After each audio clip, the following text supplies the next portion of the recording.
And this may be, I mean, this may be one of those ordinances where we put it in place and try it for a year and see what happens, but we don't have that many food trucks in town at the moment. We don't, but we are getting more though, more and Yeah. more, It's one I've so. ever seen. Oh, sure, sure, I mean, it is a growing trend, but I kinda feel like that one, I don't have any heartburn just axing it. Okay. Did you see the one on 30th Street? That's the one you see? 30th and 11th on 10th Street, on Willow, 10. That parks there, that bar, Yeah. and that's that. And there's, Yeah. and then always go out to Coke Plant about 11 o'clock. Of course, that was outside the city limits, so. Yeah, they park on the other side of 78. And for, food trucks, that are licensed and needed, what I've put in here that they would no longer have to pay for a separate special event vendor permit. They wouldn't have to pay for it. They would still have to go through the special event process, which we need to update, but they wouldn't have to pay separately, because they're already licensed. So earlier when you were saying that it was $20 for them to get a special event, It's just a one-time, it's like a one-day, like a one-event thing, so they could come like for a week-long event, so they could come for, tri-state. well, but I'm Yeah, saying, or the truck thing is like, no, because when, I'm not having all of them pay, I mean, the event coordinator, so, okay, say, like Main Street has First Friday, they have food trucks come up every First Friday. So does the event coordinator have to pay the $20? So they. No, they would get their Well, own because here's what license. you're running into. Here's what you're running into. You have them there as part of your event, like for First Friday, so, or for whatever. So the event coordinator is already paying a permit fee for their permit for the special event. So then we're also having, and the way it's written now, which I hope we change, but the way it's written now is then each vendor has to pay a $5 vendor fee on top of that. And then you want each food truck to pay a $20 fee on top of the vendor fee and the permit fee that's already being paid. Right now, they're That's already too paying. much nonsense. Right now, they're already paying the solicitor's fee instead of this. So they're paying the solicitor's Right, fee well, so and the the vendor thing, permit so fee. right now, yeah, so you have a solicitor's fee and a vendor's fee, which a solicitor and a vendor are the same damn thing. Really, and that makes, it's just bureaucracy. The That's vendor, what all of this is. okay, the special event vendor permit allows them to participate in a special event on public property. The Yeah, but I'm saying, solicitor's but your license event allows coordinator is them. already paying for that in their permit. They're already paying for a permit to have a special event, and the food truck is part of the event. So you have two separate permitting processes now? Are you saying that we This should is have being a, harder rather than Well, but- easier. No, just let me ask this, are that's you already saying- in there. are you saying we should have a distinction for food trucks as part, food truck that is just coming up to cater an event versus a food truck that is any food truck who just wants to do business and eat? Is that the distinction you're wanting to have? No, I don't wanna have it, no, I think this is too much crap. I think it's too much bureaucracy and too hard, and it doesn't need to be this hard. Because like, if Kelly is doing a Main Street event and she's having a food truck come up, there shouldn't have to be two permits. Kelly should be able to get one permit done, and it includes a food truck. Like, she shouldn't have to go get a permit and then the food truck have to come in and get a permit in addition to the permit Kelly's already getting. Or The for food me, truck or has to whoever's be- doing an event. Okay, The but food then. truck has to be so- licensed to operate in the city.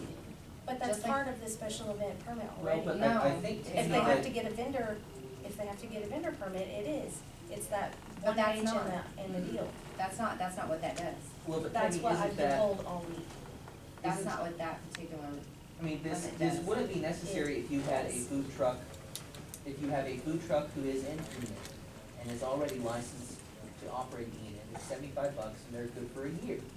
If you are bringing someone from out of town, then they just need to know, hey, if you're only gonna be here for one event, it's gonna cost you $20. But for what it's worth, kick in another 55 and you're good for a year anytime you're in Enid. That's not that onerous. I'm not sure where the But there's, hang but up it's is. because there's two permits having to be done there, because they're having to do Well, one but and then what- I'm having to do one. Sure. And it's a huge pain Sure, on everybody, but- on the city side has to deal with two permits instead of one permit. And you're talking And about the whole that- point was to get this streamlined to one freaking permit. Okay, So you but don't have there's- 27 but there's- people getting a permit for the okay, same but event. there's two different things. There's a license to operate your business in Right. And then there's a permit to conduct business on city property. So there's two different things. which is nonsense. It's just bureaucracy. But That's not all it everybody is. with a license can operate on city property, and that's the thing. But what I'm saying is in the special event application, there's a page that is for There a it is. vendor It's a fee. temp- It's a temp $5 food truck thing. vendor permit. So is that gonna go Okay. away then? We just need to have one thing, I agree with Yeah, that. because right now, you've Yeah, got them I'm, doing three. that's what I'm different saying is I things. want, that's what I'm saying is I want that to go away. And this would take care of that, and then all you would have to have from then on, and we have to change that ordinance, is just a list I mean, I of who you're understand gonna that have having there. a license to do business in town, I understand that part. But what I don't like is that if they have their license to do business in town, then they shouldn't have to get another permit to come to an event. No, from that, if they already have a license, okay. They don't And need- that's what I'm trying to they don't need fix, a that's what I'm special trying to fix, is this would cover them either for a whole year, or for 6 months, or for one single event. You know, whatever, and that allows them to operate not only to conduct business within the city of Enid, but also to participate within a special event. And instead of having to go back through the permitting process for a special event, from then on, all the event coordinator would have to do is just make sure they have them on the list. That's it. Just have them on your list. So then the other part will have to come out of the special event application, because right now, there's a whole page in there. Yes, yeah, and it would, Start clearing that up as soon as we get together. You're absolutely right, there should just be one, Too much one stuff. thing. yeah. I mean, right now, they already have 2 things, Which is also too much. and so, I mean, that's not And gonna it's the change. same thing. That's not gonna change immediately, but as soon as we can get that special event ordinance changed, then it will change. Because it doesn't make sense to have a solicitor's license and a vendor's license, because a solicitor and a vendor are the same thing, and that's just red tape. That's all that really is. It doesn't really solve or address anything. It's just red tape. I mean, really. Solicitor, I think the solicitor is more like door-to-door sales advisors, right? But that's what it falls under.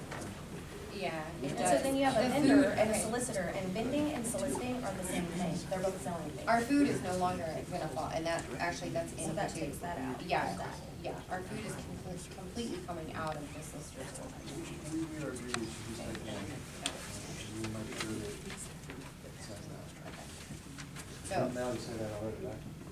what's up? Special event, ordinance, we'll look at. We have to amend the special event ordinance, but it needs a lot more than just that. Yes. I mean, I don't know, we're gonna start talking about that. Okay. All right, so moving on, mobile prepackaged food, and that's, like Schwann's, ice cream men, things like that. People that are selling prepackaged foods, they're not cooking on their trucks, they're not doing anything like that. It could, but it could also include, trailers, for example, what is it, the Omaha Steaks, that comes around and sells this, push carts, pedal carriers, and temporary stands. And they have basically the same, geographical restrictions, although, I did put in here that they would be allowed in residential zones between 8 AM and 8 PM, because they do deliver, and ice cream trucks go around the residential neighborhoods and things like that, and the times from 8 AM to 8 PM seemed reasonable to me, I don't know what your thoughts are on that, but, that seemed reasonable. Most people are up by then. The same, 150 feet restrictions.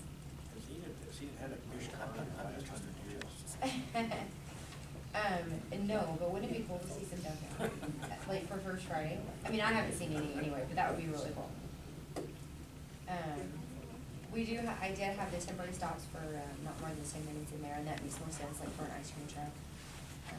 And then again, the special events, they would only just need this license, and then they wouldn't have to pay for a separate license. And then we are removing, the very next section removes, foodstuffs, from the solicitor's ordinance. So food, vending of any sort like that would not fall into, soliciting anymore. It would never have, again, have to get a solicitor's license, which is very tough to get. We do have some very dedicated, Schwann salesmen that come every month and get their license, every single month. And that's kind of a pain.